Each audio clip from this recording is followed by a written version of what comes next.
তো সেদিন চলে গেছিলাম মায়ের সাথে দক্ষিণেশ্বরে পুজো দিতে। বেরিয়েছিলাম একদম ভোর ভোর 5:25-এ ট্রেন ছিল।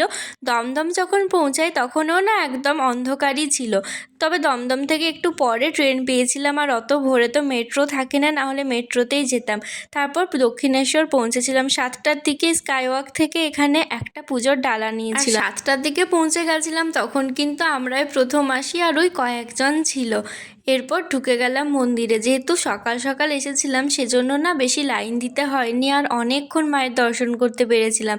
এই বছর এই প্রথমবারই মন্দিরে এলাম। পুজো দিতে খুব বেশি সময় লাগেনি, আর ভেতরে তো ফোন অ্যালাউ না, ফোন আগেই জমা দিয়ে রাখতে হয়। তারপর এইখানগুলো না একটু ঘুরে ঘুরে দেখছিলাম।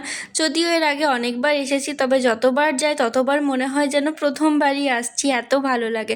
সবথেকে ভালো লাগে না এই জায়গাটা, এখানে এত সুন্দর একটা পুকুর আছে, ওখান থেকে মন্দিরের ছায়াটা জলে পড়ে, দেখতে অনেক সুন্দর লাগে। আচ্ছা, তোমরা কে কে এর আগে দক্ষিণেশ্বরে পুজো দিতে এসেছো জানিও।